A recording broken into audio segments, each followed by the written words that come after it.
4인4색 살아계신 하나님 경험하기 12번째 시간입니다. 지난 시간에 절대신앙이라는 제목으로 공부를 했는데 역시 이 시간에도 다니엘서에 나타나는 사건을 통해서 지난 시간에 3장 공부했는데 오늘은 다니엘서 6장을 통해서 절대신앙이란 동일한 제목으로 똑같은 제목으로 공부를 하게 되었습니다. 맹생원이 죽어서 염라대왕 앞에 섰어요. 이복에 이제 여기 건너가게 되면 다시는 돌아오지 못하는데 소원이 없겠는가 그랬더니 내가 저 세상에 살 때 너무너무 고생도 많이 하고 힘든 일도 많이 겪어서 너무 억울합니다. 한 번만 나를 저 세상에 보내주셔서 큰 농장 하나 제게 주시고 말썽 안 피우는 건강하고 튼튼한 종 몇 붙여주시고 양귀비 같은 색시 하나 붙여주셔서 알콩달콩 사다가 건강하게 잘 살다가 다시 돌아올 수 있도록 도와주시옵소서 그랬더니 염라대왕이 배꼽을 잡고 웃더래요. 야 이놈아, 세상사에 그런 티오가 있으면 내가 내려가지 너를 내려보내겠냐 그러더라는 겁니다.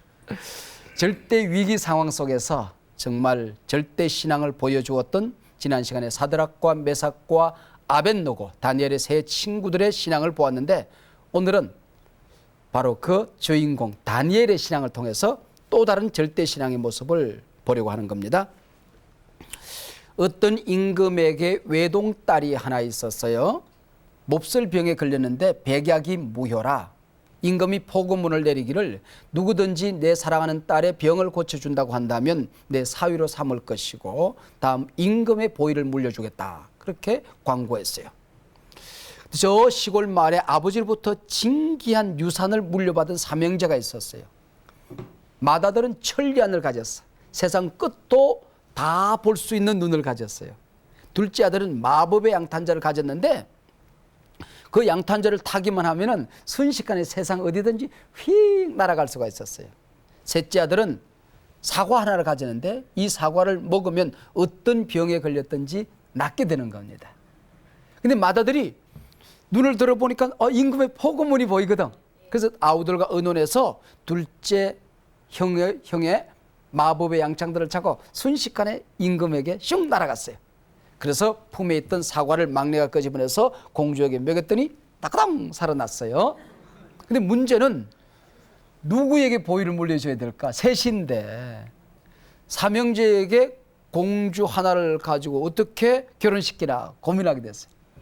누가 하면 좋을까? 막내예요? 대개 보면 주인공이 막내야. 근데 맏아들은 이제 자기가 먼저 봤으니까 이게 이 사건에 선점을 한 게 맏아들이잖아. 아무래도 많이 공헌을 한 게 둘째 아들의 양탄자 같아. 근데 그럼 막내의 사과는 어떡하고? 임금이 지혜를 발휘해서 맏아들에게 얘야 너는 그런 귀한 눈을 가졌지만은 폭음을 본 게 너지만은 눈은 그대로 남아있지 않느냐. 마법의 양탄자를 타고 이곳까지 날아왔지만은 양탄자가 손상 입은 것은 아니지 않느냐. 근데 막나는 하나밖에 없는 사과를 공주를 위해서 다 써버리지 않았느냐. 온전히 헌신한 절대 헌신을 한 역시 막내가 이게 내 사위가 될 것이고 임금의 보위를 물려줄 것이라는 겁니다. 탈무드에 나오는 이 이야기를 통해서 우리에게 들려주고 싶은 교훈이 있었던 게죠. 하나님을 믿는 사람들은 절대 헌신, 절대 신앙, 절대 감사의 자세로 살아가게 된다 하는 얘기를 지금 우리에게 들려주는 겁니다. 자, 본문의 주인공은 다니엘이에요. 다니엘은 선 다니엘이거든. 엘은 하나님이고 다니는 재판관이야. 나의 재판관 그런 뜻이에요. 그래서 다니엘의 뜻은 하나님은 나의 재판관이다. 그런 뜻을 가지고 있어요. 하나님은 나의 재판관이다. 하나님의 주권에 대한 신앙 고백이 담긴 이름이죠. 역사의 주인은 하나님이시라는 것입니다. 하나님은 성전 안에서만 하나님이 아니라 세상에서도 하나님이시다. 이스라엘 나라만 다스리는 하나님이 아니라 바벨론을 다스리시고 페르시아를 다스리시는 하나님이시다. 하나님이 주인이다 하는 뜻을 가진 이름이 다니엘입니다. 다니엘서 문이 쫙쫙쫙 열려지면 1장 1절에 보면은 이스라엘이 바벨론의 공격으로부터 무너지고 이스라엘 젊은 인재들이 포로로 끌려가는 이야기로부터 시작이 되어집니다. 이 다니엘서가 기록된 때는 성전이 무너지고 백성들은 포로로 끌려가고 성전에 있던 아름다운 하나님의 기구들이 다 약탈당하는 비극의 시대, 고난의 시대에 일어난 사건입니다. 이 다니엘서를 통해서 하나님께서 하시고 싶은 메시지가 있어요. 세상 사람들은 하나님의 백성들이 고난을 당할 때, 어려움을 겪을 때에 이제 하나님은 저를 사랑하지 않는다, 하나님은 없다라고 우리를 비웃죠. 그러나 이 다니엘서를 통하여 하나님은 당신의 백성을 버리시지 않는다. 하나님은 세상 어디에서도 당신의 백성을 책임져 주시고 보호하신다. 하나님은 역사의 주인이시다 하는 이야기입니다. 오늘 다니엘서 6장을 공부하게 되었는데요. 6장을 공부하기 전에 5장 마지막 두 절에 보면 그동안 이스라엘 지배하고 있던 바벨론이 망하고 다리오라는 인물이 나타나서 메대 나라를 세웁니다. 메대와 파사, 페르시아를 세우는 이야기로부터 시작이 되어집니다. 이게 배경이에요. 한 제국이 몰락하고 또 다른 제국이 역사의 무대에 떠오르는 모습으로부터 오늘 본문은 시작이 되어집니다. 역사는 변한다. 사람은 바뀐다. 체제도 지도자도 바뀐다. 하지만 변하지 않는 게 있다. 영원한 것이 있다. 하나님은 역사의 주인이시다. 천지 우주 만물을 만드신 분이 하나님이시라고 한다면 우주 만물을 관리하신 분이 하나님이시고 우주 만물의 최후를 책임지시고 심판하시는 분이 하나님이시고 순간순간 하나님의 손안에 들어있지 않는 것은 없다. 하나님은 보고 계신다는 것입니다. 하나님 보고 계신다. 이 포로로 끌려갔던 다니엘과 그의 세 친구 사드락과 메삭과 아벳노고는 왕궁 젊은 인재로서 정치 훈련을 받고 있었어요. 산의 진미가 늘 앞에 나오는데 그것은 대개 보면은 우상 앞에 제사 드렸던 그 제물들이 다시 밥상에 오르는 겁니다. 근데 이 사람들은 하나님 앞에 경배하는 하나님을 믿는 사람들이 우상 앞에 절했던 제물, 고기를 먹을 수가 없었어요. 그것을 당당히 거절하게 되는 거죠. 신앙의 정절을 지키게 됩니다. 그들은 결단했어요. 출세보다 중요한 것은 하나님의 자녀로 살아가는 것이다. 명예나 성공보다 중요한 것은 깨끗하게 살아가는 것이다. 황금, 권력보다 중요한 것은 하나님의 말씀을 붙들고 하나님의 말씀을 지키며 살아가는 것이다. 이게 절대신앙이에요. 중동 지역에서 명말을 훈련시키는 조련사가 있습니다. 별의별 훈련을 시켜서 말을 명마로 만드는데 마지막 관문을 통과해야 되는데 말에게 물을 주지 않고 소금을 먹여서 목을 바싹바싹 타게 만들어요. 그리고는 언덕 위에 세워놓고 저 멀리 강이 쫙 흐르는 걸 보여줘요. 코끝에 그냥 물냄새가 그냥 진동을 하도록 만들어줘.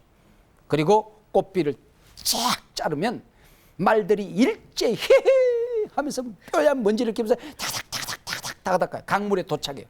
그때 이 조련사가 피리를 불어서 물을 마시지 못하고 내 얘기를 들으라는 신호를 보내요. 그때 너무 목이 마른 말들이 피리 소리를 듣지 못하거나 들었어도 그것을 견디지 못하고 대가리를 물속에 쳐박고 벌컥거리고 마시면 날카로운 칼을 뽑아서 사정없이 말에 목을 슉 쳐요. 그리고 강물에 말이 둥실둥실 떠내려가서 통과를 못해. 근데 그렇게 목이 마른 절대 상황 속에서 필리를 불었을 때에 앞발을 탁 멈추고 고개를 딱 떠가 헤헤 먹을까요? 말까요? 그리고 쳐다보고 있으면 먹어 그럼 먹고 마시 마 그럼 안 먹을 수 있으면 통과되는 거야. 하나님이 우리를 명마로 쓰기를 원하실 때에 결정적인 순간에 정말 이게 필요할 때에 정말 이게 막다른 골머리 생각할 때에 하나님의 방법이 아닌 세상적인 방법으로 그 일을 이루도록 유혹할 수 있다는 거예요. 마귀가 시험할 수 있다는 하나님께서.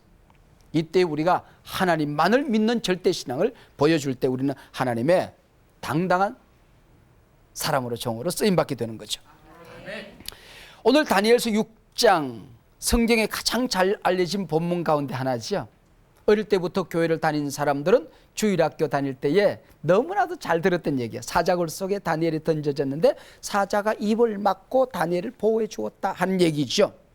그때에 그 잘하는 얘기야. 내가 그때부터 들었던 얘기인데 뭐 그러면은 성경 그때부터 침묵해요. 성경이 뭐라고 얘기한 내게 주시고자 오늘 이 자리 now and here 바로 지금 이 자리에서 우리에게 주시고 싶은 메시지가 있는데 자기가 이미 아는 거라고 마음의 문을 닫아버리면 성경 주경가들은 그렇게 얘기해요. 여러분 확신을 가지세요. 여러분은 지금 성경을 잘못 읽고 있다는 확신 말입니다. 그렇기 때문에 잘 아는 본문일수록 우리가 좀 더 진지하게, 좀 더 신중하게 읽고 연구할 필요가 있다는 거죠. 오늘 본문에 성경적 역사적 난제 하나가 있어요. 이 바벨론이 무너지고 페르시아 제국을 건설한 사람은 고레스라는 왕인데, 근데 오늘 본문에 보면 다니엘서 6장의 문이 열리기 전에 고레스가 안 나오고 다리오라는 사람이 나와서 메대를 세웠다. 메대와 파사 페르시아를 세웠다. 그렇게 얘기한단 말이죠. 그러면 성경이 거짓말인가? 어설프게 끼워 맞춘 얘기라는 얘기인가? 여기에 대한 몇 가지 해석들이 있어요. 주장들이 있어요. 첫 번째는 오늘 본문에 나오는 다리오라는 인물과 페르시아 제국을 세웠던 고레스라는 인물은 동일 인물이다. 그렇게 보는 거죠. 혹은 유영모 목사 그랬을 때 유영모는 내 이름이고 목사는 일반 명사잖아. 다리오는 이 초기의 임금들을 전부 다 다리오라고 불렀을 것이다. 그래서 고레스 다리오 그러기도 하고 고레스 그러기도 하고 뭐 다리오 그러기도 하고 누구누구 대통령 그랬을 때 누구누구라고도 하고 대통령께서라고도 얘기하고 누구 대통령님이라고도 얘기하고 그러잖아. 그것처럼 이 동일 인물이다 그렇게 보는 거야. 근데 그렇게 봤더니 다니엘서 6장 마지막 절이 28절인데 28절에 보면 그런 말이 나와요. 이 사람 다니엘이 다리오 왕의 시대와 바사 사람 고레스 왕의 시대에 형통하였더라. 아하, 두 사람이 동시에 나와 부른다. 그러니까 이게 이 말이 맞지를 않잖아. 그랬더니 이렇게 주장하는 사람은 뭐라고 그러냐면은 다리오 왕의 시대와 and 바사 사람 고레스 왕의 시대에 그랬을 때 and를 즉이라고 번역하면 된다는 거지. 그리고라고 번역할 필요가 없다는 거지. 와로 번역할 필요가 없다는 거지. 콤마로 번역하면 되는 거지. 그럼 이렇게 되는 거야. 다니엘이 다리오 왕의 시대, 즉 바사 사람 고레스 왕의 시대에 형통하였다. 말이 되잖아. 말이 되잖아. 두 번째 주장하는 사람들의 얘기로는 다리오 왕이 바벨론을 무너뜨린 게 사실이야. 근데 페르시아 제국을 제대로 통일시키지 못하고 제대로 왕국을 건설하지 못하고 깨끗한 가셔. 그래서 고레스라는 사람이 나타나가지고는 이 지역에 있는 모든 나라들을 통일시켜서 페르시아 제국을 건설했다. 그래서 짤막하게 지나간 다리오가 있다. 그래서 왜 연극 같은 데 보면 교회에서 연극할 때에 그냥 지나가는 사람 이러고 지나가는 나그네 그리고 지나가잖아. 지나가는 사람 그리고 지나가잖아. 잠깐 고레스는 그런 사람이었다. 그렇게 보는 거죠. 그래서 실제로는 페르시아 제국의 왕국을 건설한 사람은 고레스인데 지금 오늘 본문에 먼저 바벨론을 무너뜨린 사람은 다리오다. 그렇게 보는 거예요. 그것도 그렇듯하다. 그지? 세 번째는 본문의 다리오를 고레스 왕의 휘하에 있던 장군으로 보는 거야. 바로 오늘 그 6장 바로 앞에 31절을 제가 얘기를 했는데 거기 보면 다리오가 나라를 얻었는데 그랬어요. 다리오가 나라를 얻었는데 왕국을 세웠는데 그러지 않고 얻었는데 그런 거 보면 자기가 세운 게 아니고 왕을 세운 고레스의 명을 받아서 바벨론을 무너뜨리고 그 왕국 하나를 얻었다 그런 얘기죠. 같은 얘기가 9장 1절에도 나오는데 다리오가 갈대아 나라 왕으로 세움을 받았다 그래. 이게 무슨 얘기냐면은 이 페르시아의 황제는 고레스인데 고레스로부터 갈대아 나라 하나를 받아가지고 분봉왕으로 나라가 하도 많으니까 거기에 분봉 왕들인데 그 중에 하나가 다리오다 그렇게 보는 사람이 있어요. 그 얘기도 그럴듯하다. 그지? 제가 자꾸 설명해 여러분의 눈빛이 목사님 우리 복잡한 거 딱 질색이요. 그냥 정답만 말하시오. 그런 눈빛인데 정답 나도 모르지. 그럼 왜 그 얘기를 하느냐? 중요한 것은 성경의 역사와 일반 역사가 다르다고 주장할 근거도 없고 성경 이 얘기와 저 얘기가 다르기 때문에 어설프게 맞춰진 이야기라고 말해서는 안 된다는 것이죠. 오늘 공부하는 이 이야기는 역사의 한복판에서 분명하고도 확실하게 일어난 사건이라는 거죠. 그 사건을 일으킨 주인공이 하나님이시라고 한다면 오늘 이 성경에 기록된 이 사건과 의미론적으로 동일한 이야기들이 동일한 사건이 동일한 기적이 오늘 내 안에서 여러분 가운데서 우리 모든 시청자들 가운데서 일어날 수 있다는 얘기를 본문이 하고 있는 것이죠. 아시겠어요? 하나님이 간섭하실 때에 하나님이 살아계신 게 분명하기 때문에 하나님이 우리의 역사 속에 침투해 들어오시면 이런 일들이 오늘도 우리 가운데 동일한 의미의 사건들이 일어날 수 있다는 것이죠. 이 다리오가 나라를 다스리는데 120명의 도지사 내지는 시장들을 통하여 나라를 다스렸어요. 근데 그 위에 자기 곁에 총리를 3사람을 두고 이 도를 다스리기를 원했어요. 그런데 총리들 가운데도 제1총리, 국무총리를 누구로? 다니엘을 두고 다스리기를 원했어요. 다니엘이 너무 똑똑하니까 이 기회가 위기가 된 거예요. 기회가 위기가 된 거예요. 그러니까 다니엘에게는 엄청난 기회가 왔는데 이것이 바로 위기가 되어서 다니엘을 시기한 자들이 작당 음모가 시작된 겁니다. 정적들이 다니엘을 고발할 조건을 찾아서 혈안이 되었는데 오늘 본문 4절에 보면 혈안이 되어서 찾아보니까 다니엘은 아무 틈을 찾을 수가 없어. 아무 근거가 없어. 고발할. 아무런 허물이 없었어. 아무런 그릇됨이 없었어. 요즘 정치가들 가운데 그만하면 깨끗하겠지. 그리고 청문회를 해보면 그냥 온갖 잘못들이 들통이 나, 그지? 그래서 사람들은 틀어서 먼지 안 나는 사람 있나? 그래. 근데 다니엘은 틀어도 아무 틈이 없었고 그릇됨이 없었고 허물이 없었다. 그래서 3가지가 없었다. 그래서 산무의 사람이라고. 온전한 사람이라고 그래.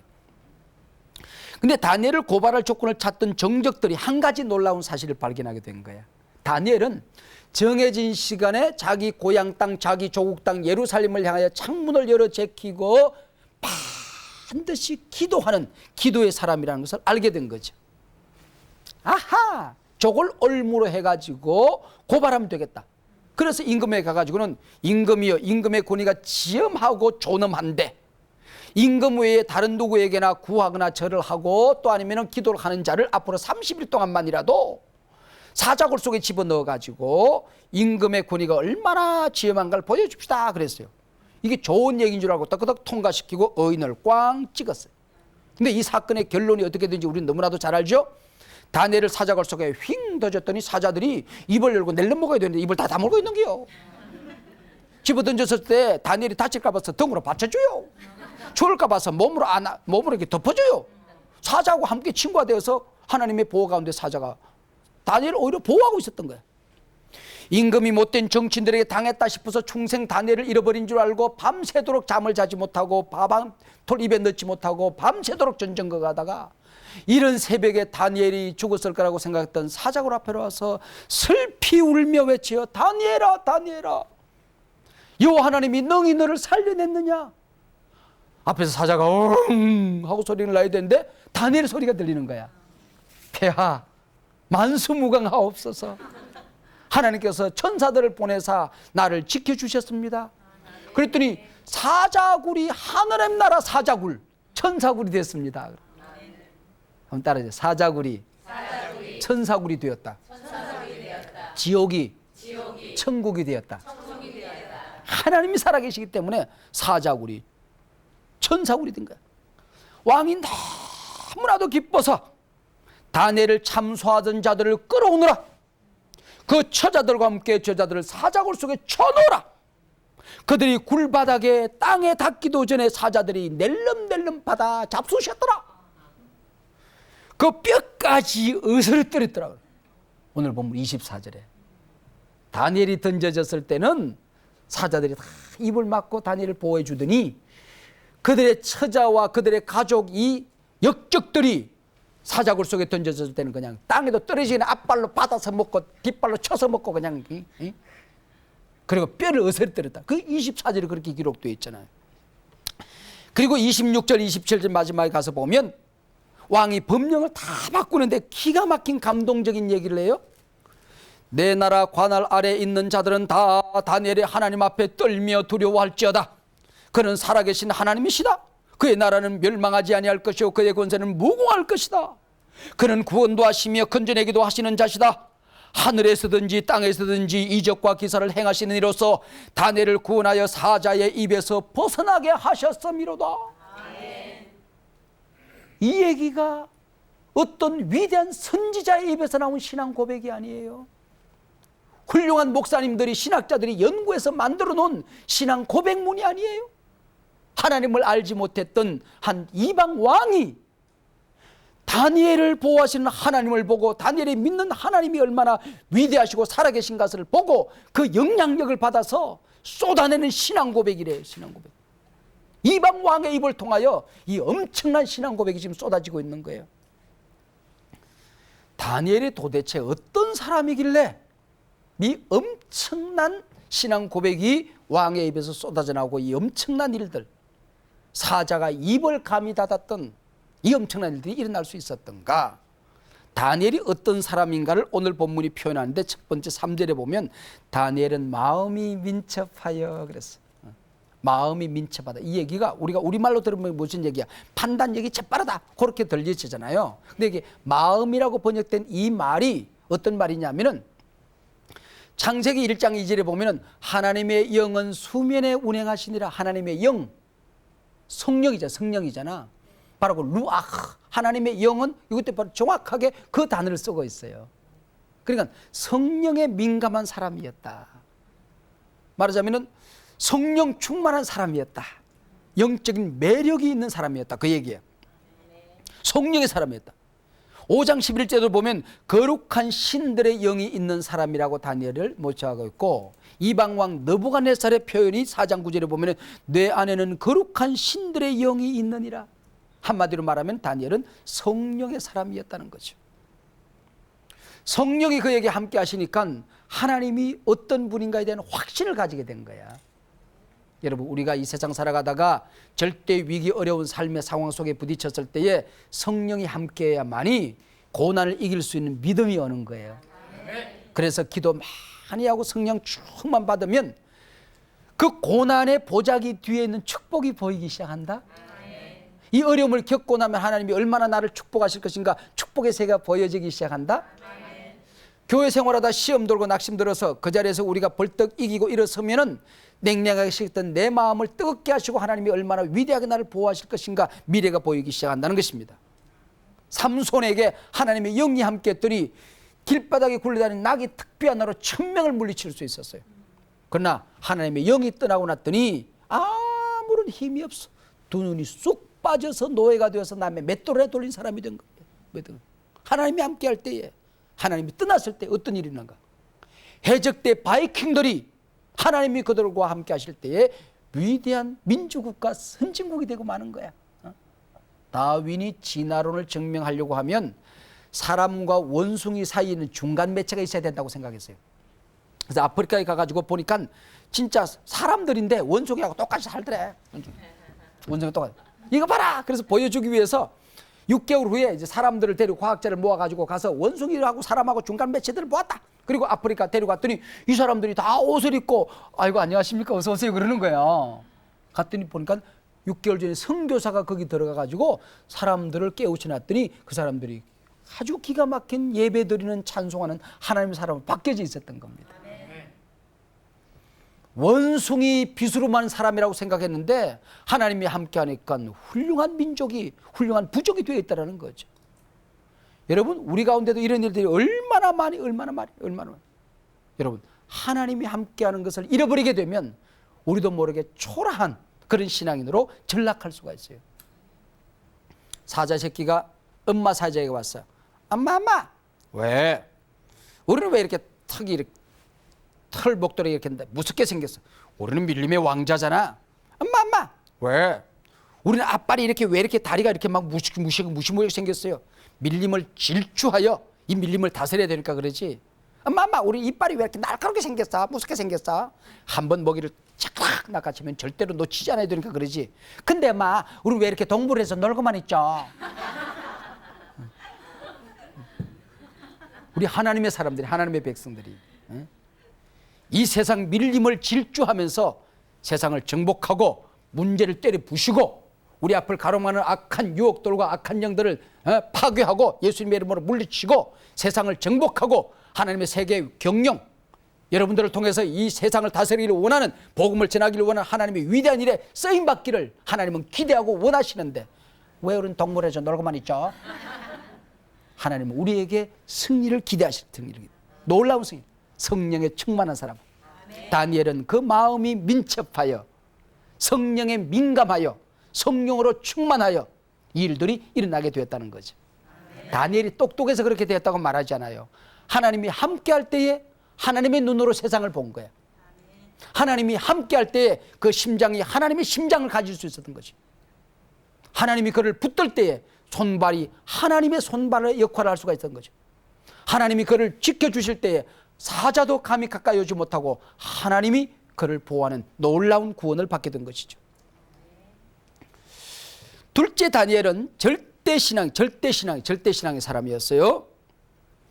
10절에 보면 다니엘이 이 조서에 왕의 도장이 찍힌 것을 알고도 그랬어요.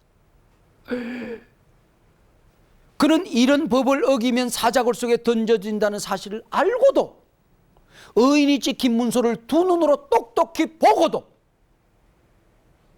자기 명운이 어떻게 된다는 걸 확실하게 알고도 그리고도 자기 집에 돌아와서 윗방에 올라가 예루살렘을 향한 창문을 열고 전에 하던 대로 하루 3번씩 무릎 꿇고 기도했다. 와, 어떻게 다니엘이 이럴 수 있어요? 이게 절대신앙이죠. 죽음보다 기도를 소중히 여기는 신앙, 기도하는 습관을 타협하지 않았던 신앙. 30일 동안 누가 문 닫아놓고 기도한다고 기도가 응답이 안 돼요? 마음속으로 기도한다고 해서 문제가 생겨요? 그럼에도 불구하고 평상시에 내가 문을 닫는 것은 문제가 안 돼. 평상시에 내가 마음속으로 기도하는 것은 문제가 안 돼. 그러나 죽음이 두려워서, 이 잘못된 법령이 두려워서 하나님을 두려워하지 않고 세상을 두려워해서 창문을 걸어 담궜다면 이건 비겁한 것이다. 평상시에 내가 침묵 기도한다고 해서 문제가 되는 것은 아니지만은 죽음을 두려워하고 세상 법을 무서워해서 불의를 무서워해서 악당들의 도전을 무서워해서 내가 침묵 가운데 기도했다면 이건 잘못된 신앙이다. 나는 기도의 자세를 흩어지지 않겠다. 기도의 자세를 흩어뜨리지 않겠다. 제가 공군 장교로 군대에 갔어요. 근데 공군 장교로 내가 군대 갔는데 우리 동기들이 수백 명이 되는데 한 명 뽑는 정신전력 교관이 된 거야. 정신교육하는 장교가 된 거야. 근데 그 당시에는 새마을 운동이 굉장히 유행하던 때이기 때문에 정신교육 장교를 사령관님들이 굉장히 귀하게 여겼어요. 근데 정신교육 장교가 하나 부임했다고 그러니까 우리 위에 계신 분이 파티를 열어준다고 파티를 열어줬어요. 나는 신학교를 다니다가 대학원까지 졸업하고 목사가 되기 전에는 일반 장교로 갔거든요. 파티를 했는데 보니까 그게 캡틴 큐라고는 양주가 한 병씩 나오더라고요. 요만한 병인데 나는 이제 목사가 될 사람인데 양주를 먹을 수는 없는데 양주 한 병이 나오더라고요. 여러분 캡틴 큐 잘 모르게 그 당시에는 굉장히 유명한 양주였어요. 진짜 해운대 앞바다에 선장이 나와가지고 선전도 하고 그랬어. 그 병을 들고 나와서 캡틴 큐 하는 그런 선전을 했어요. 근데 사람들이 저 목사가 될 유소위가 양주를 먹나 안 먹나 내기를 한 거야. 먹는다 안 먹는다. 군대 가가지고 뭐 아직 목사도 되기 전인데 신학교도 좀 제대로 졸업하기 전인데 양주 한 잔 먹는다고 해서 문제될 건 없잖아. 그러나 이 자리에서는 안 되는 거야. 사람들이 쳐다보고 실험적으로 쳐다보고 저가 가진 신앙이 진짜인가 아닌가 보겠다고 내기를 하는 상황이잖아. 이때는 먹어서는 안 되는 거야. 근데 사령관이 주는데 그걸 안 먹으면 못하게 해서 큰일 난 거야 이게. 근데 앞에 사령관이 한 잔 탁 따라주면 필성 감사히 마시겠습니다 하고 쫙 마셔야 되는데 내 앞에 사령관이 온 거야. 필성 유소희 사령관님께 용모, 저는 예수를 믿는 사람입니다. 앞으로 목사가 될 사람입니다. 내가 믿는 하나님 앞에 진실하지 않으면 이 정신교육 직무에 성실할 수 없습니다. 내가 가진 신앙에 책임이 없으면 나는 내 군대에서 정신교육 장교로서 나는 책임 있는 사람이 될 수 없습니다. 내 신앙을 지킬 수 있도록 도와주십시오. 저는 양주를 못 마십니다. 필성 눈을 딱 감았어. 그랬더니 사령관이 화를 낼 줄 알았더니 좋아하더라고. 요즘 젊은 사람들 말이야 신앙을 가지도 가짜 신앙이 많은데 정신교육을 하는 장교라서 역시 신앙도 확실하구만. 역시 이런 사람이 제대로 된 신앙인이지. 됐어 이제 받아 먹어 그러더라고. 아니 칭찬 실컷 해놓고 이제 됐어 한 잔 먹어 그러니까 내가 3번을 거절했어. 그랬더니 사령관이 뒤로 탁 돌아. 뒤에 이제 대령이 장대령이라는 분이 키가 크신 분이 있거든. 장대령 가서 콜라 가지고 와. 그 자리에서는 먹어서는 안 되겠다는 거야. 이런 일들이 우리 가운데 얼마나 많이 일어날 수 있는지, 얼마든지 있을 수 있는 일이잖아요. 절대신앙. 이게 다니엘의 신앙이었어요. 절대 위기 상황 속에서 드린 다니엘의 기도는 절대 감사의 기도였어요. 이 절박한 상황에서 다니엘은 목숨을 구결해 달라고 기도하지 않았어.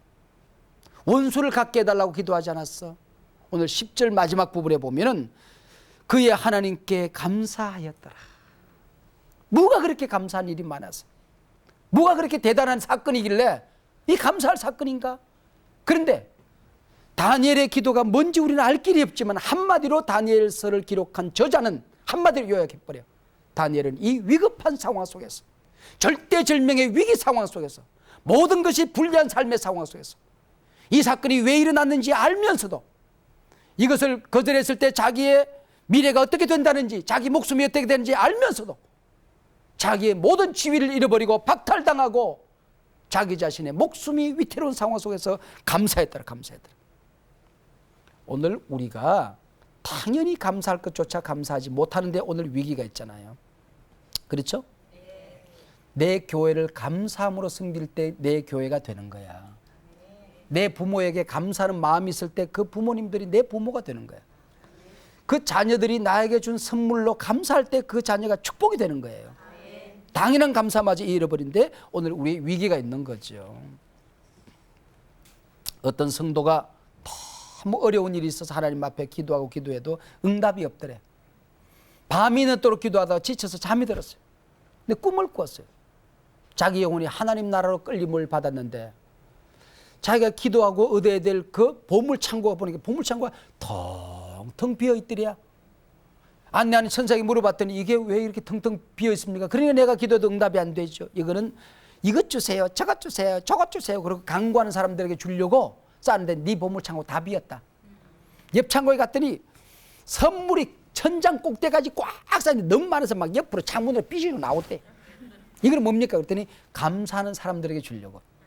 네가 감사할 때 주려고 쌓아놓은 선물인데 네가 지난날 얻은 거 감사할 줄 모르고 지금도 잃었다고 하지만 아직도 남아있는 게 많은데 미래의 영혼에 함께 하실 하나님의 은혜를 생각하고 감사할 때 주려고 쌓아놓는데 선물을 그대로 줄 수밖에, 네가 감사할 줄 모르니까 화들짝 놀라 깨어서 그때부터는 이것 주세요 저것 주세요 기도하는 대신 하나님 앞에 감사했더니 기도가 응답되어졌다는 얘기예요.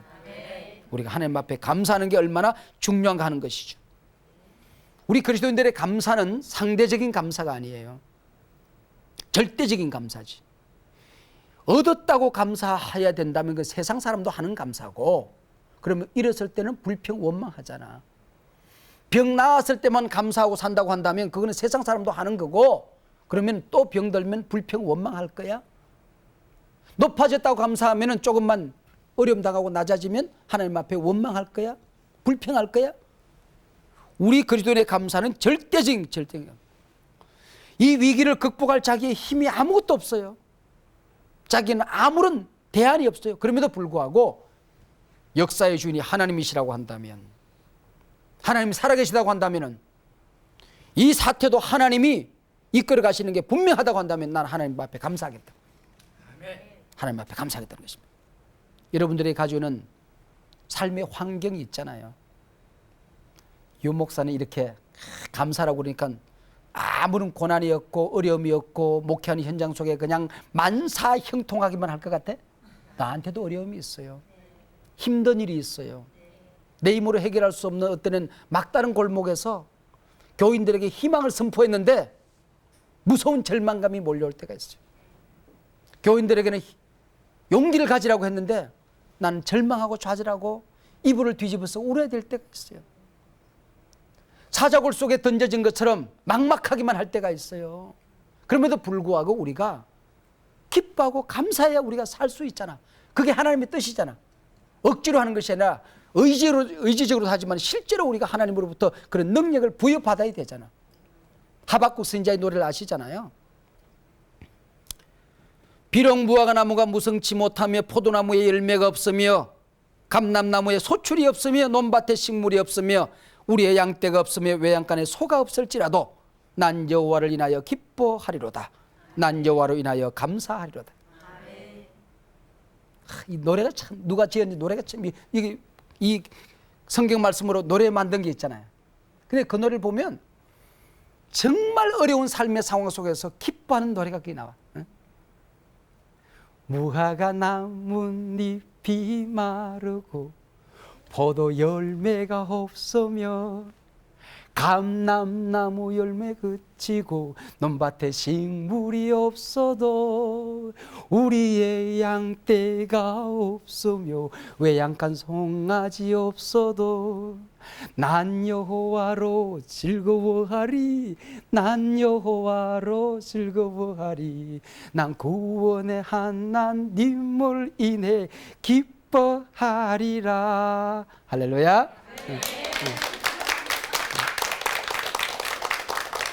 모든 사람이 울 수밖에 없는 상황 속에서, 모든 사람이 절망할 수밖에 없는 상황 속에서, 모든 사람들이 죽게 생겼다고 말할 때에 여기 6가지는요 반드시 살아가다 필요한 거야.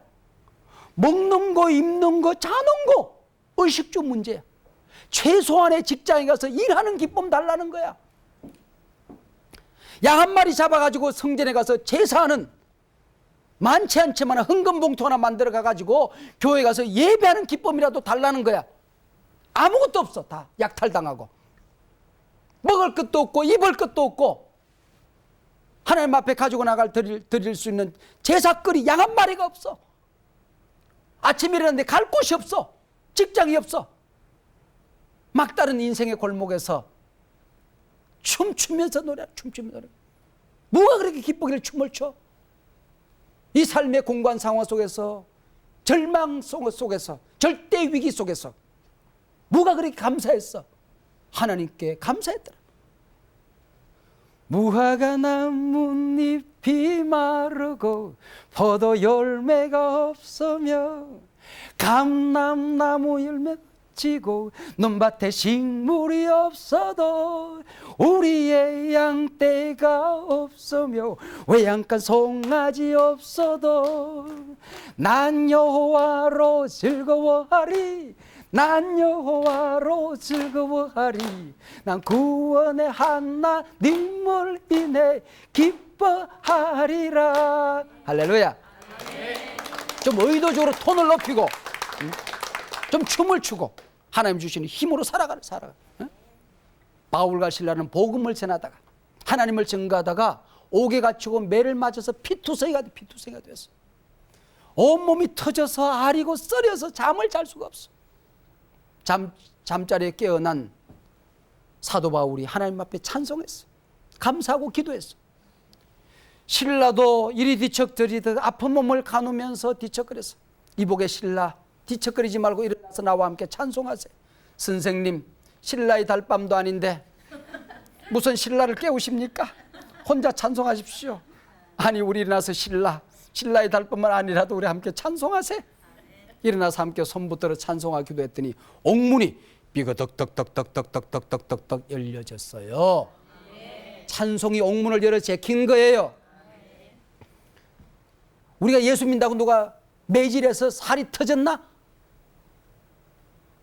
교회 나갔다 오더니 누가 몽둥이를 때려서 머리가 터졌나? 우리는 아랫목이 있고 침대 한 칸이 있어. 그래도 쌀떡을 눌러보면 오늘 아침 가족들이 함께 먹을 수 있는 식량이 남아있어. 옷장 이곳저곳 뒤지면 깨끗이 빨면 입을 수 있는 옷가지들이 남아있어. 발이 천국에 열린 것이 아니라 신발장 열어보면 낡은 거지만 닦아서 신을 수 있는 신발이 몇 켤레 있어. 운동화 한 켤레는 있어. 뭐가 모자라서 우리가 감사하지 못할까? 왜 우리는 믿음의 선진들이 가졌던 그 순결하고 깨끗하고 맑았던 그 신앙을 우리는 잃어버리고 살아야 되는 것인가? 왜 우리는 이런 절대 신앙이 없지? 우리는 이 시대 사람들보다도 믿음의 선진들이 살아가던 우리 믿음의 조상들이 살던 그 어떤 시대보다도 풍성하고 잘 먹고 잘 사는데 우리는 절대 감사가 없어요. 절대 기쁨이 없어. 고난의 길을 다 피하고 주님으로부터 얻을 것만 생각하는 거야. 주님이 내게 주신 십자가를 다 집어던지고 주님이 내게 짊어진 삶의 현장 속에서 그 삶의 현장 속에서 감사하고 기뻐하는 걸 잃어버리고 우리는 늘 환경만 보고 하나님은 안 보이고 그 어려움을 겪어내고 이기도록 만들어주신 하나님은 안 보고 늘 어려움만 보기 때문에 우리는 십자가의 기쁨을 잃어버리고 살아가게 돼. 주기철 목사님의 옥중 고백시 가운데 이런 말이 나와요. 주님 위하여 오는 고난 다 피하다가 이 다음에 내 무슨 낯으로 주님을 대하오리까. 주님 위하여 당하는 수옥을 내가 피하였다가 이 다음에 주님이 내 이름과 평안과 즐거움 다 받아 누리고 고난의 잔 어찌하고 왔노 물으시면 나는 무슨 말로 대답하오리까. 주님 위하여 오는 십자가를 내가 다 이제 피하였다가 이 다음에 주님이 너는 내가 준 유일한 유산인 고난을 십자가를 어찌하고 왔노 물으시면 나는 무슨 말로 대답하오리까. 눈물 없이 못 가는 길, 피 없이 못 가는 길, 골고다의 길, 영문 밖의 길, 주님 가신 길 내 따라오리다. 여러분의 삶의 사자가 무엇입니까? 여러분을 삼킬 듯이 날카로운 이빨하고 덤벼드는 사자들이 각자 있을 수 있어요. 서커스단이 노는 거 보니까 일개 조련사 하나가 사자를 훈련시켜서 사자하고 놀더라고. 하물며 하나님께서 사자의 이빨을 꺾고 여러분을 금바늘로 삼킬 듯이 덤비는 사자의 입을 막으실 수 없겠습니까? 어떤 마귀의 입이 여러분을 삼키려고 덤벼든다 할지라도 다니엘의 앞에서 사자의 입을 막으신 하나님께서 오늘 우리의 사자의 입을 막아주실 줄로 믿습니다. 아멘. 다니엘에게 사자굴은 하나님이 함께 하실 때에 천사굴이 됐어요. 이 땅에 으르렁거리는 사자가 아니라 하늘 천사의 굴, 하나님의 사자의 굴이 된 것입니다. 우리 삶의 상황이 어떤 굴 속에 갇혀 있다 할지라도 하나님이 함께 하시면 우리의 삶의 상황은 천사굴로 바뀌어질 수가 있어요. 지옥굴이라고 생각했던 그곳이 천국으로 바뀌어질 수가 있어요. 우리의 사자굴 앞에서 그것이 무엇이든지 간에 절대 신앙을 가질 때에, 절대 감사하는 믿음을 가지게 될 때에 천사굴로 바뀌어지게 될 줄로 믿습니다. 지난 시간에 다니엘서 3장을 통해서 사드락과 메삭과 아벳노고의 절대 신앙을 배웠다고 한다면 이 시간엔 다니엘서 6장을 통해서 다니엘을 통해서 또 다른 절대 신앙의 모습을 보여주고 있습니다. 다니엘서의 주제는 바로 하나님은 역사의 주인이시다. 그분이 살아계실 때 우리는 그분으로부터 은혜를 덧입을 때 우리의 신앙은 절대 신앙, 절대 기쁨, 절대 감사의 삶을 누릴 수 있다. 네, 멋진 사람들이죠. 여러분들은 언제나 멋진 사람입니다. 감사합니다.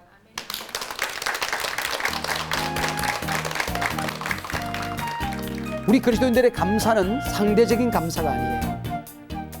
절대적인 감사지. 이 위기를 극복할 자기의 힘이 아무것도 없어요.